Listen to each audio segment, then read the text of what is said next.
Varicose వ్యాధితో బాధపడుతున్నారంట. తక్కువ ఖర్చుతో ట్రీట్మెంట్ కావాలి అనుకుంటే ఎవిస్ హాస్పిటల్ని సంప్రదించండి.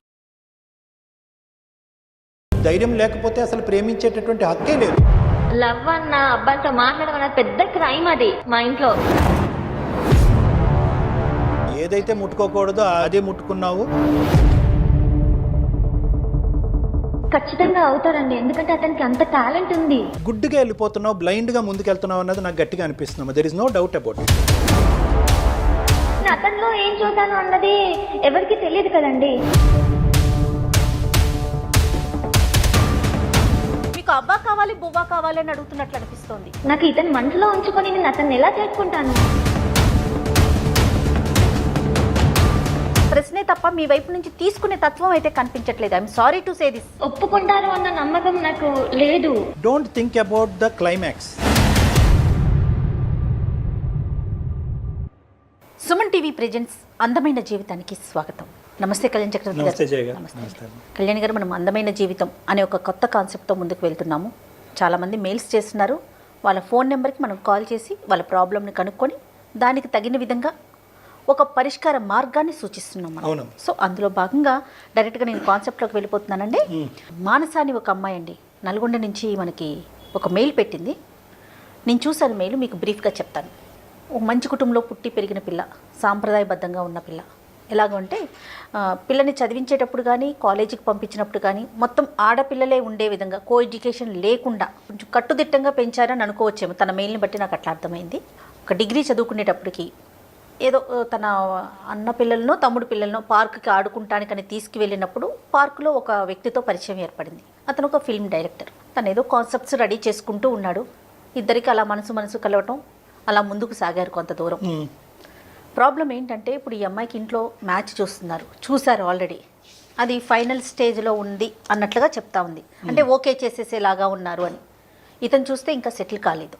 సో దీన్ని నేను ఎలా ముందుకు తీసుకెళ్ళాలి, ముందు అసలు పేరెంట్స్ దగ్గర ఈ విషయాన్ని నేను ఎలా చెప్పాలి, అది ఆ అమ్మాయి సమస్య. నేనేం చేయాలి? నెంబర్ పెట్టిందండి, కాల్ చేయమనింది. మరి మీరు ఓకే అంటే నేను ఒక్కసారి కాల్ చేస్తాను కళ్యాణ్ గారు. రైట్. 23, 24 అనేసరికి డిగ్రీ అయిపోయి ఉండొచ్చేమో మేబీ, నాకు అట్లా అనిపించిందండి. హలో మానస అండి? అవునండి, నేను అందమైన జీవితం నుంచి మాట్లాడుతున్నానండి, సుమన్ టీవీ నుండి. నమస్తే అండి. నమస్తే మానస డాక్టర్ గారికి ఇస్తున్నాను, ఒక్కసారి క్లియర్గా చెప్పండి. ఓకే అండి. రైట్.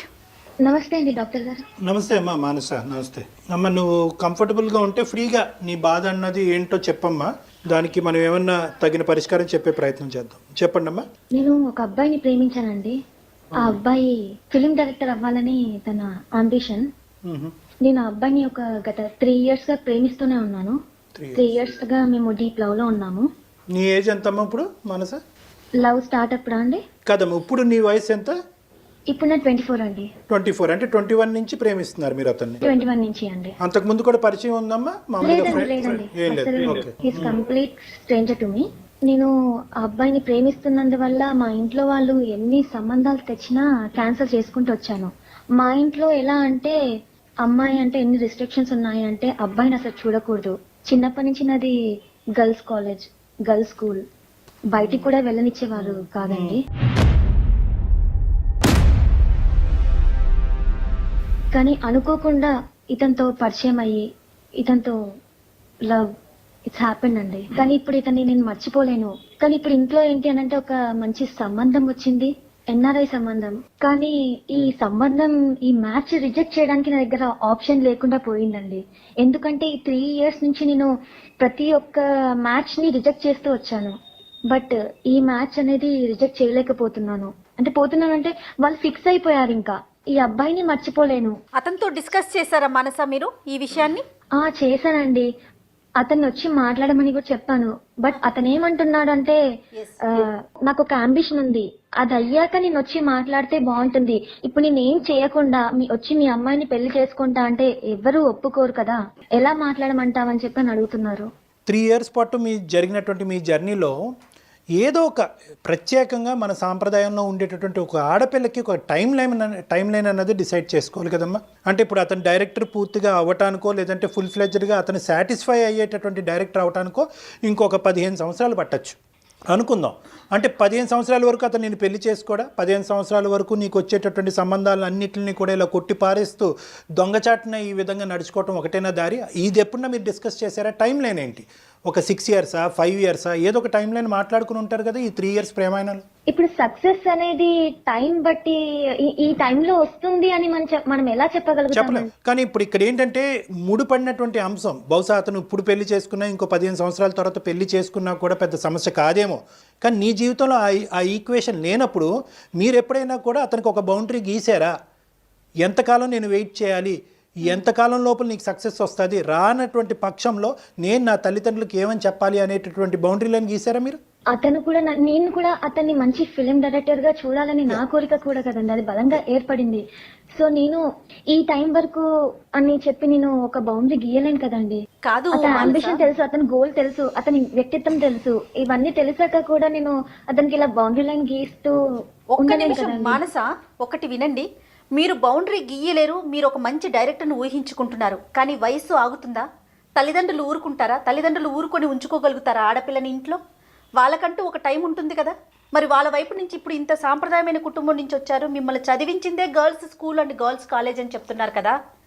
ఒక వ్యక్తిని మీరు ప్రేమించేశారు, అతనికి ఒక బౌండరీ లేదంటున్నారు, ఎప్పుడు సక్సెస్ అవుతుందో తెలియదని మీరే చెప్తున్నారు. మరి దీన్ని అసలు ఏ విధంగా మీరు అర్థం చేసుకుంటున్నారు? ఎప్పుడు అవుతుంది అని చెప్పలేను, కానీ ఖచ్చితంగా అవుతారండి. ఎందుకంటే అతనికి అంత టాలెంట్ ఉంది. ఇక్కడ చాలా వరకు నువ్వు యూనిలాటరల్గానే ఆలోచిస్తున్నావు. తల్లిదండ్రులు పెంచినటువంటి విధానాన్ని, మీ సాంప్రదాయాన్ని, మీ పద్ధతుల్ని ఇప్పుడు నువ్వేంటంటే సింపుల్గా ఏం ఆలోచిస్తున్నావు అంటే కనుక ఒక సంబంధం వచ్చింది, ఆ సంబంధం వదులుకోలేనటువంటి పరిస్థితి, అదేవిధంగా నేను ప్రేమించినటువంటి వ్యక్తిని కూడా వదులుకోలేనటువంటి ఒక్క అంశాన్ని యూనిలాటరల్గా ఆలోచిస్తున్నావు. కానీ ఈ బ్రేకింగ్ న్యూస్ మీ తల్లిదండ్రుల ముందు ఎలా బ్రేక్ చేస్తావు అనేటటువంటి అంశాన్ని ఆలోచించట్లేదు. ఈ న్యూస్ మీ తల్లిదండ్రులకు బ్రేక్ చేసిన తర్వాత వాళ్ళు మానసికంగా ఏమవుతారు అనేటటువంటి అంశాన్ని నువ్వు ఆలోచించలేదు. ఇవన్నీ ఆలోచించకుండా నువ్వు ఇంకా అతని అంబిషన్ గురించి ఎక్కువ ఆలోచిస్తున్నట్టు నాకు అనిపిస్తుంది. I'm sorry. లేదండి, అలా లేదు. నాకు ఆ సంబంధం ఇష్టం లేదు. నాకు ఇతను మనసులో ఉంచుకొని నేను అతన్ని ఎలా చేసుకుంటాను? కరెక్టే మానస. మరి అలాంటప్పుడు అతని వైపు నుంచి అయినా రెడీగా ఉందా? ఇప్పుడు మీ ఇద్దరి విషయంలో మీరు ఒక్కరే రెడీగా ఉన్నారు, అటు పేరెంట్స్ లేరు, ఇటు ఆ అబ్బాయి కూడా రెడీగా లేరు కదా. ఎన్ని సంవత్సరాలు వెయిట్ చేయగలుగుతారు? అబ్బాయి రెడీగా ఉన్నారు అంటే అబ్బాయికి ఒక కొంచెం ఈ సెటిల్ అయ్యి ఉంటేనే కదా తను రెడీ అయ్యేది. నేను సెటిల్ అవ్వకుండా ఎలా చేసుకోవాలి, ఏమని అడగాలి మీ ఇంట్లో అని ఒక క్వశ్చన్ మార్క్ అతంది. నాకేమనిపిస్తుందో చెప్పనా? ఒక్కసారి మీకు అవ్వా కావాలి బువ్వా కావాలి అని అడుగుతున్నట్లు అనిపిస్తోంది. అయితే మీరేం ఎక్స్పెక్ట్ చేస్తున్నారు ఒక్కసారి చెప్పండి. ఏంటంటే ఇప్పుడు మా ఇంట్లో మాట్లాడే ఆ ధైర్యం నాకు రావాలి. నేను ఎలా అడగాలి ఇంట్లో? ఎందుకంటే ఇన్ని డేస్ రిజెక్ట్ చేస్తూ వచ్చాను, చెప్పలేని పరిస్థితి. నేను అలాంటి పరిస్థితులలో నేను ఒక అబ్బాయిని ప్రేమించిన, ఒక అబ్బాయితో జీవితాంతం ఉంటాను అని అంటే వాళ్ళు ఎలా రిసీవ్ చేసుకుంటారు అన్నది కూడా నాకు అర్థం అవ్వట్లేదు. మంచి మాట అమ్మా, మంచి మాట. ఒక మంచి ఆలోచనతో మాకు ఫోన్ చేయటం అన్నది జరగటం అన్నది మేము అందరం హర్షిస్తున్నాము, ఆనందిస్తున్నాం. ఎందుకంటే ఈరోజు నువ్వు గుడ్డుగా వెళ్ళిపోతున్నావు, బ్లైండ్గా ముందుకెళ్తున్నావు అన్నది నాకు గట్టిగా అనిపిస్తున్నావు. There is no doubt about it. బహుశా నువ్వు ఈ సబ్జెక్ట్ గురించి ఎవరితోన్నా డిస్కస్ చేసావా? ఇలా ఉంది నా పరిస్థితి అనేటటువంటిది ఎవరన్నా పెద్దలతో మాట్లాడేవా? అంటే ఈ పెళ్ళి ఒప్పుకుంటారా ఒప్పుకోరా అనేటటువంటి అంశం గురించి కాదు. నువ్వు వెళ్ళేటటువంటి దారి ఏదైతే ఉందో, ఒక క్రమ పద్ధతిలో, ఒక బాధ్యతాయుతంగా, ఒక నమ్మకంతో పెంచినటువంటి తల్లిదండ్రులకి ఈ విధమైనటువంటి లోకాన్ని, ప్రపంచాన్ని నువ్వు తొందరలోనే చూపెట్టబోతున్నావు. తద్వారా వాళ్ళు ఎలా రియాక్ట్ అవ్వబోతున్నారు, ఎప్పటికైనా ఇంకొక 4-5 సంవత్సరాల తర్వాత అయినా కూడా మీ తల్లిదండ్రులని నువ్వు ఒప్పించేటటువంటి పరిస్థితి ఉందా లేదా అన్నది ఎవరో ఒక పెద్దలతో మాట్లాడాలి కదమ్మా. నువ్వు ఎవరో ఒకరితో మాట్లాడాలి. నీ ప్రేమ నిజమే, నీ ప్రేమ వాస్తవమే, నీది నమ్మకమైనటువంటి ప్రేమే, నిస్వార్థమైనటువంటి ప్రేమే, ఎదురుగా ఉండేటటువంటి ప్రేమికుడి యొక్క ఎదుగుదల కోరుకుంటూ ముందుకెళ్ళేటటువంటి ప్రేమే కాదనట్లేదు. కానీ ఇక్కడ ఏంటంటే ఒక చేతులతో చప్పట్లు కొట్టలేమమ్మా. నీ తల్లిదండ్రుల యొక్క పాత్ర నీ జీవితంలో చాలా ఇంపార్టెంట్. వాళ్ళ యొక్క ఆలోచన, ఆ కుటుంబ సాంప్రదాయం, పద్ధతులు, విలువలను కూడా బ్యాలెన్స్ చేసినప్పుడే అది అసలైనటువంటి ప్రేమగా నేను భావిస్తాను. అటువైపున ఆ అబ్బాయి పేరెంట్స్ అసలు ఏమంటున్నారు? అతనికి తెలుసా మనసా? డైరెక్టర్ గారి పేరెంట్స్ ఏమంటున్నారమ్మా? కాబోయే డైరెక్టర్ గారి పేరెంట్స్ వాళ్ళ పేరెంట్స్ ఇతనికి ఎప్పుడు సపోర్ట్ చేయరండి. ఎందుకంటే ఈ ఫీల్డ్ కి వెళ్తున్నాను అంటే ఎవరు మాత్రం సపోర్ట్ చేస్తున్నారు అంటే ఎప్పుడు సక్సెస్ అవుతారు, ఎప్పుడు ఏ టైంలో ఏమవుతుంది అన్నది ఏది తెలియదు కదండి ఈ ఫీల్డ్ లో. కాబట్టి ఇది ఎందుకు ఇది చేసుకోవచ్చు కదా అని చెప్పి ఎవరు సపోర్ట్ చేయట్లేదు. ఇప్పుడు నేను అతనికి సపోర్ట్ చేసేది అనేది ఎవరైనా ఉంటే అది నేను ఒక్కదాన్నే. ఓకే ఓకే ఓకే నీ సపోర్ట్ అతనికి కావాలి అనేది అర్థం అవుతుందమ్మా. నిన్నైతే కనుక అతను నిస్వార్థంగా ప్రేమిస్తున్నాడు అనే నమ్మకం నీకు ఉంది కదా. Point, most important point. అవునండి. ఇదేమి అంటే I'm sorry to ask you, నువ్వు తప్పుగా అనుకోవద్దు మానస, ఇదేమి ఊహాజనకమైనటువంటి ప్రేమ ఏం కాదు కదమ్మా. ఇప్పుడు అసలు కాదండి, అసలు కాదు. ఎందుకంటే మేము ఎప్పుడు కలిసి పార్కులకి సినిమాలకి తిరిగింది లేదు. డైలీ ఒక 5-10 మినిట్స్ తప్పితే వెరీ గుడ్ ఇంకా మేము కలుసుకోము, మాట్లాడుకోలేము. ఒక 5-10 మినిట్స్ అంతే. What would happen to you, the worst come situation గురించి ఒక్కసారి ఆలోచించుకుందాం. చాలా సంబంధాలు నో నో అని చెప్పావు. ఈ రోజు కాకపోతే రేపైనా కూడా మీ తల్లిదండ్రులు ఖచ్చితంగా ఒక నిజమన్నది తెలుస్తుంది. నీ మనసులో ఎవరో ఒకరు ఉన్నారన్నది ఇది పసిగట్టడం, పక్కన ఎవరినో పెట్టుకుని అతన్ని దాగుడు మూతలు ఆడటం అన్నది కష్టం. ఈ రోజు కాకపోతే రేపన్నది తెలుస్తుంది. సో బహుశా ఏంటంటే ఈరోజు నువ్వు ఓపెన్గా వెళ్ళి మీ తల్లిదండ్రులకు ఓపెన్గా ఇక్కడ ఏం జరుగుతుంది అనేటటువంటిది మనసు విప్పి మాట్లాడటము, ఆ తర్వాత జరిగేటటువంటి పరిణామాలు ఏమవుతున్నాయి అన్నది ఒకసారి బ్యాలెన్స్ చేసుకోవటము, ఇది ఇప్పటి వర్కౌట్ వరకు నా మనసు విప్పి మాట్లాడిందంటూ లేదండి ఇంట్లో. నేను ఆడపిల్ల అంటే అప్పటి కాలంలో పెంచినట్టుగానే పెంచారు నన్ను. ఎక్కడికి పంపించరు. నాకు ఇది ఇష్టము అని కూడా చెప్పలేను నేను. వాళ్ళకి నచ్చింది నేను ఓకే చెప్తాను, కానీ ఈ విషయంలో మాత్రం నేను చెప్పలేకపోతున్నాను. ఎందుకంటే కంప్లీట్ డీప్ లవ్ లో ఉన్నాను ఇతనితో. మీకు అనిపించచ్చు ఎందుకు ఇంత మంచి మ్యాచ్ వదులుకొని ఇతను ఎందుకు లవ్ చేస్తుంది, అవసరమా అని ఎవరికైనా అనిపించచ్చు. కరెక్ట్ అమ్మా. అంటే నేను అతనిలో ఏం చూసాను అన్నది ఎవరికి తెలియదు కదండి. ఒక ఫాదర్ కేరింగ్ అనేది అతని దగ్గర ఉంది. అన్ని విధాలుగా నన్ను ఎంత బాగా చూసుకుంటాడో అన్నది నాకు తెలుసు. ఇప్పుడు అంత మంచి వ్యక్తిని నేను వదులుకోలేను కదా. నువ్వు వదులుకోవద్దమ్మా, నువ్వు వదులుకోమని మేము చెప్పేటటువంటి అవకాశం లేదు, ఆ విధంగా మాట్లాడేటటువంటి హక్కు కూడా మాకు లేదు. నువ్వు ప్రేమించి నీకు నచ్చి నీ జీవిత భాగస్వామ్యం కింద అతను కరెక్ట్ అనుకునేటటువంటి నీ అభిప్రాయాన్ని తప్పు అని మేము ఎలా చెప్తామమ్మా? చెప్పట్లేదు. కానీ మేమేమంటున్నాం అంటే కనుక you have to break the ice. నువ్వు ఇది బద్దలు కొట్టాలి. మంచి మనిషి, నా జీవిత భాగస్వామ్యం అనుకునేటటువంటి నువ్వు ఈరోజు మీ తల్లిదండ్రులు స్ట్రిక్ట్ పేరెంట్స్ అని నేను అన్ను, రిస్ట్రిక్టివ్ పేరెంట్స్ అంటాను. ఇది చాలా డిఫరెన్స్ ఉంటుంది ఈ రెండిట్లకి. స్ట్రిక్ట్ పేరెంట్స్ అంటే కనుక కేవలం ఈ అబ్బాయిలు ఇలాంటి అంశాల్లో రిస్ట్రిక్ట్ చేసినటువంటి కుటుంబ సభ్యులుగా మాకు అనిపిస్తుంది, కానీ మొత్తం నీ జీవితాన్ని నీ ఎదుగుదలని ఎదగకుండా చేసేటటువంటి స్ట్రిక్ట్ పేరెంటింగ్ కాదు. సో నువ్వేం చేయాలి అంటే కనుక ఈరోజు నువ్వు మాట్లాడకపోతే అడగంది అమ్మ కూడా అన్నం పెట్టదు. సో ఇక్కడ అవునండి, కానీ ఇప్పుడు ఎలా మాట్లాడాలి ఏంటి అన్నది కూడా తెలియదు. ఎందుకంటే చెప్తే ఒప్పుకుంటారు అన్న నమ్మకం నాకు లేదు.